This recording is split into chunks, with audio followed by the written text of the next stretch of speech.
सितंबर 2001 world trade centre पर हमला, 2996 लोगों की तत्काल मौत, 6000 से भी अधिक लोग घायल, 19 हाईजैकर्स की दर्दनाक मौत, न्यूयॉर्क सिटी का 105 अरब डॉलर का आर्थिक नुकसान, 56,000 लोग हुए बेरोजगार, वह जहरीली धूल से 18,000 लोग आए भयंकर बीमारी की चपेट में।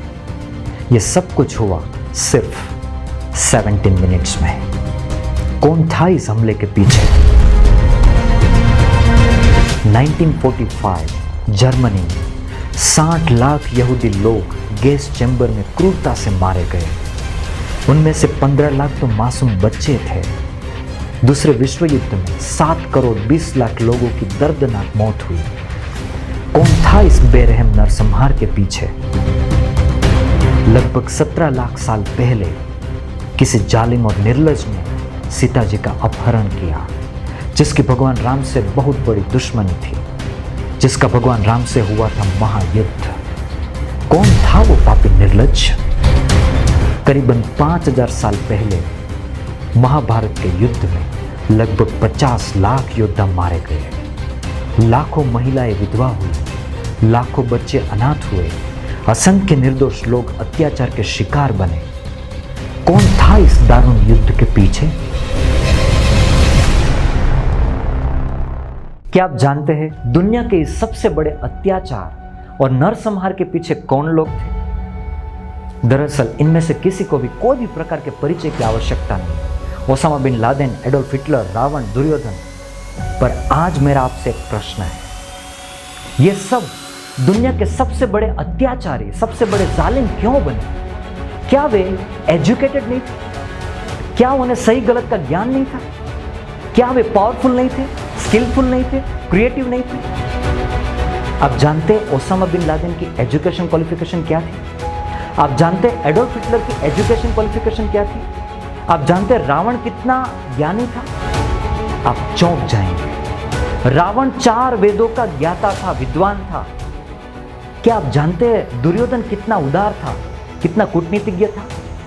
इतने ज्ञान और कौशल होने के बावजूद भी ये सब दुनिया के सबसे बड़े अत्याचारी, सबसे बड़े जालिम क्यों बन गए? क्या वजह थी? क्या कमी थी? वो सबसे बड़ी वजह, वो सबसे बड़ी कमी थी अच्छे संस्कारों की, अच्छे मूल्यों की। वह संस्कार यानी करुणा, कृतज्ञता, सम्मान, क्षमा, सत्य, अहिंसा, प्रामाणिकता, भगवान में श्रद्धा एवं विश्वास, भगवान में भक्ति। ऐसे संस्कारों के अभाव में वे संसार के सबसे बड़े अत्याचारी बन गए। इसका सार यही है कि बिना अच्छे संस्कार और आध्यात्मिकता की शिक्षा विनाशकारी परिणाम पैदा करती है। बिन लादेन हाईली एजुकेटेड था, हाईली इंटेलिजेंट था, मगर उसकी एजुकेशन ने, उसकी इंटेलिजेंस ने दुनिया को क्या दिया? विकास या विनाश, तरक्की या तबाही? बिना अच्छे संस्कार व मूल्यों की शिक्षा अंधी होती है, और अंधी शिक्षा आपको सही दिशा नहीं दिखा सकती। अच्छे संस्कार व मूल्य ही शिक्षा को सही दिशा देते हैं। यदि आप एक माता पिता है तो मेरा आपसे यह प्रश्न है, आप अपने बच्चे को पढ़ा लिखा कर रावण या लादेन बनाना चाहते हो, या चरित्र और संस्कार से भरपूर इंसान? आप अपने बच्चे को कैसे संस्कार दे रहे हैं? क्या सिर्फ अपने बच्चे को खाना, कपड़ा, पैसा देना ही हमारा जिम्मेदारी है? यदि यही हमारी संकुचित मान्यता है तो अवश्य ही भयंकर परिणाम भुगतने पड़ेंगे। जागो माता पिता, जागो। हमारे शास्त्र में कहा है कि पिता न सस्यात्, माता न सास्यात्, यो न मोचेत समुपेत मृत्युम।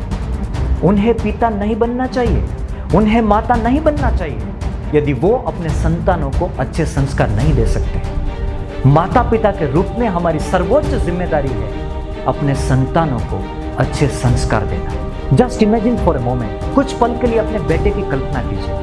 आपका बेटा बड़ा होकर बहुत पैसा कमा रहा है, पर वो आपकी कोई देखभाल नहीं कर रहा है, वो आपकी कोई सेवा नहीं कर रहा है, और वो आपको वृद्धाश्रम में छोड़ने जा रहा है।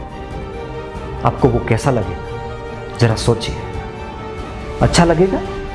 क्या मतलब है ऐसी शिक्षा का जो व्यक्ति को अपने माता पिता, देश और भगवान की सेवा के लिए प्रेरित ना करे?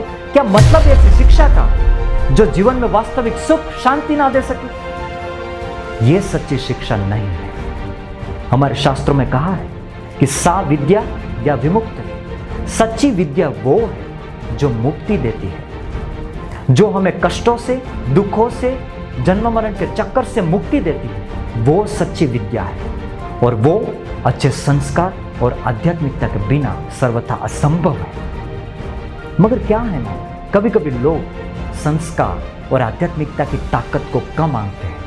कभी कभी वो हमारे धार्मिक अनुष्ठान, परंपराएं, संस्कारों का मजाक उड़ाते हैं, पर वो ये नहीं जानते कि समस्त संसार में बिना संस्कार व मूल्य का व्यक्ति कभी भी महान नहीं बना।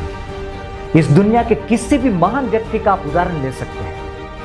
और हाँ, ये महान बनने की बात हो रही है, प्रसिद्ध बनने की नहीं। प्रसिद्ध तो रावण भी था, पर वो महान नहीं था। जैसे बिना नंबर का 0 उसका कोई मूल्य नहीं है, वैसे ही बिना संस्कारों का ज्ञान और कौशल्य उसका भी कोई मूल्य नहीं है। यदि आप सफल होना चाहते हैं और साथ साथ सुखी भी होना चाहते हैं, तो आज मैं आपको सफलता एवं सुख का अंतिम फॉर्मूला प्रस्तुत करता हूं। संस्कार plus skills is equal to सफलता एवं सुख। यहां पे संस्कार नंबर का प्रतिनिधित्व करते हैं और स्किल्स 0 का प्रतिनिधित्व करते हैं। इसके अलग अलग कॉम्बिनेशंस आप यहां पे देख सकते हैं। स्किल्स का मूल्य तभी होगा जब वह संस्कार व मूल्य से भरपूर हो। और याद रखिए, केवल स्किल से आप सफल तो हो सकते हैं, किंतु बिना संस्कार व मूल्यों के आप सुखी कभी नहीं हो सकते, कभी नहीं हो सकते। और हाँ, ये भ्रम में मत रहना कि अधिक धन, अधिक संपत्ति, परिवार, प्रतिष्ठा, पद, कीर्ति, प्रसिद्धि, ये सब आपको सुख देगी, शांति देगी ना। अच्छे संस्कार और आध्यात्मिकता के बिना वास्तविक सुख का चेहरा आप कभी नहीं देख सकते।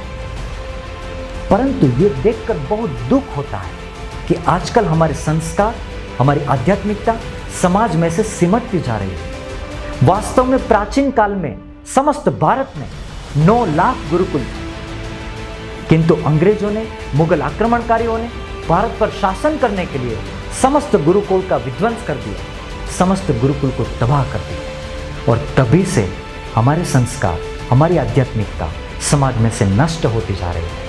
ये संस्कार और अध्यात्म की रक्षा कौन करेगा? ये संस्कार और अध्यात्म का विध्वंस कौन रोकेगा? ये प्रश्न, ये पीड़ा ही श्री स्वामीनारायण गुरुकुल का उद्गम है।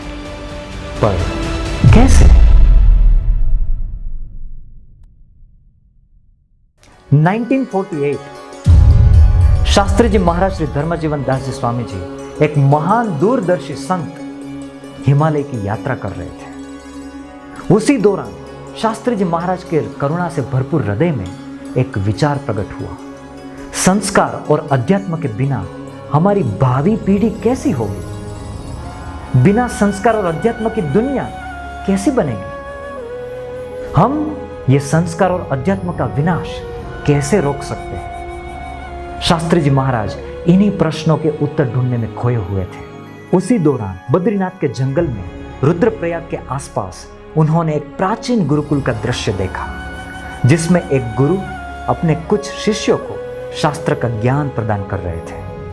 इस दृश्य को देखकर उसी क्षण शास्त्री जी महाराज को भगवान श्री स्वामीनारायण के दिव्य संदेश का साक्षात्कार हुआ, दिव्य मिशन का साक्षात्कार हुआ। प्रवर्तनीया सद्विद्या भूवि यत्सु कृतम महत्। समस्त पृथ्वी पर सद्विद्या का प्रवर्तन करना वह सबसे महान सत्कर्म है। ये एक अद्भुत प्रेरणाशाली क्षण था।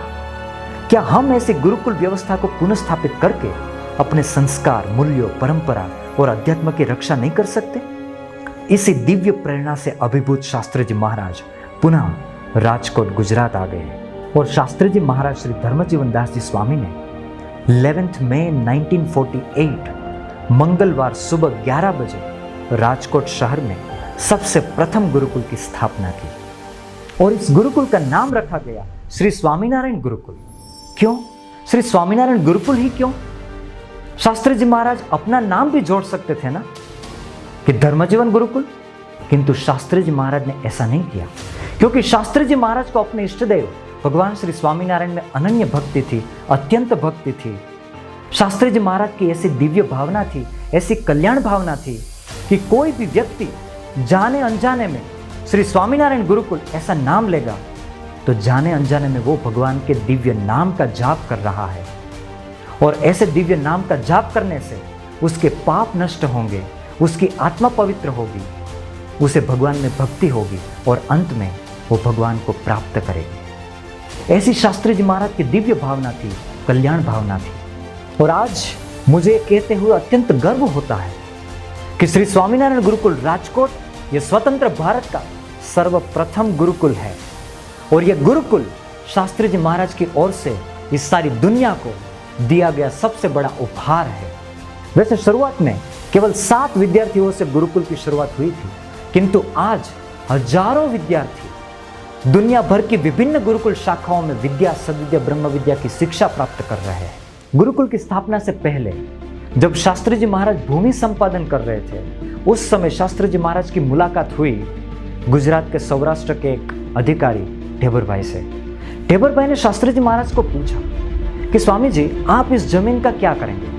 आप ये जमीन क्यों संपादित कर रहे हैं? आप तो एक साधु है, आप तो एक सन्यासी है, इस जमीन का आप क्या करेंगे? क्या आप कोई फैक्ट्री खोलना चाहते हैं? शास्त्री जी महाराज ने मुस्कुराते हुए कहा, ढेबर भाई आप सही कह रहे हैं, मैं एक फैक्ट्री ही शुरू करने जा रहा हूँ, एक सच्चे मानव निर्माण की फैक्ट्री। इस दुनिया में बहुत प्रकार की फैक्ट्रीज है, लोखंड की फैक्ट्री, सीमेंट की फैक्ट्री, मोबाइल की फैक्ट्री, मगर मैं एक सच्चे मानव निर्माण की फैक्ट्री शुरू करना चाहता हूँ।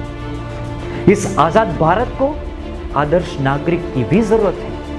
पहले हम अंग्रेजों के गुलाम थे और आज बुरे व्यसनों के, बुरे विचारों के, बुरी आदतों के, मैं इस गुलामी से मुक्ति दिला सके ऐसी सच्चे मानव निर्माण की फैक्ट्री शुरू करना चाहता हूँ। मैं एक गुरुकुल शुरू करना चाहता हूँ। शास्त्री जी महाराज के जवाब सुनकर ढेबर भाई बहुत प्रभावित हुए और गुरुकुल की भूमि संपादन के लिए अपनी अनुमति दे दी। दरअसल श्री स्वामीनारायण गुरुकुल सिर्फ एक स्कूल नहीं है, एक गुरुकुल भी नहीं है। श्री स्वामीनारायण गुरुकुल एक मिशन है, जीवन परिवर्तन का मिशन। श्री स्वामीनारायण गुरुकुल विद्या, सद्विद्या, ब्रह्म विद्या का मंदिर है, पाठशाला है। श्री स्वामीनारायण गुरुकुल का उद्देश्य है विद्या, सद्विद्या, ब्रह्म विद्या से विद्यार्थियों और युवाओं का आमूल जीवन परिवर्तन करना, और इसी से सारी दुनिया में परिवर्तन लाया जा सकता है। श्री स्वामीनारायण गुरुकुल की यह दृढ़ मान्यता है कि इन 3 आयामों के बिना हमारे जीवन में सच्चा सुख और सच्ची सफलता मिलना असंभव है। श्री स्वामीनारायण गुरुकुल विद्यार्थियों को IQ, EQ और SQ के लिए प्रशिक्षित करता है। वे विद्यार्थियों को व्यावसायिक सफलता, सामाजिक और पारिवारिक सफलता और आध्यात्मिक सफलता के लिए प्रशिक्षित करता है। आज गुरु महाराज श्री देव कृष्णदास जी स्वामी जी के आशीर्वाद एवं सद्गुरु श्री देव प्रसाद दास जी स्वामी की प्रेरणा एवं आध्यात्मिक मार्गदर्शन से गुरुकुल की शाखाएं समस्त विश्व भर में फैल रही है। वर्तमान में भारत के लगभग सभी बड़े शहरों में गुरुकुल की शाखाएं मौजूद है, जैसे कि हैदराबाद, बेंगलोर, दिल्ली, मुंबई, चेन्नई, राजकोट, सूरत, अहमदाबाद और भारत के कई विभिन्न राज्यों के अन्य शहरों में भी गुरुकुल की शाखाएं विद्यमान हैं। इनके अलावा USA, UK, ऑस्ट्रेलिया, कनाडा आदि कई देशों में भी गुरुकुल की शाखाएं पूरी दुनिया में फैल रही है। जीवन परिवर्तन की इस महान मिशन में आप एक विद्यार्थी के रूप में जुड़ सकते हैं, पेरेंट्स के रूप में जुड़ सकते हैं, टीम मेंबर के रूप में जुड़ सकते हैं या एक स्वयंसेवक के रूप में जुड़ सकते हैं। आपका और गुरुकुल का रिश्ता हमेशा हमेशा के लिए बना रहेगा। बहुत बार हमारे बड़े स्वामी जी सद्गुरु श्री देव प्रसाद दास जी स्वामी जी कहते हैं कि ये गुरुकुल का रिश्ता कैसा है। गुरुकुल का रिश्ता जीवन के साथ भी है और जीवन के बाद भी है। गुरुकुल का लाभ जीवन के साथ भी मिलेगा और जीवन के बाद भी मिलेगा। वास्तव में श्री स्वामीनारायण गुरुकुल उन लोगों के लिए है जो संस्कार में विश्वास रखते हैं, जो आध्यात्मिकता में विश्वास रखते हैं, जो ईश्वर में, जो मोक्ष में विश्वास रखते हैं। यदि आप एजुकेशन से अधिक संस्कार में और आध्यात्मिकता में विश्वास रखते हैं तो इस जीवन परिवर्तन के महामिशन में हम श्री स्वामीनारायण गुरुकुल राजकोट संस्थान आपका हार्दिक स्वागत करते हैं। तो आइए साथ मिलकर बदलते इस दुनिया को विद्या, सद्विद्या और ब्रह्म विद्या से। Thank you. जय स्वामीनारायण।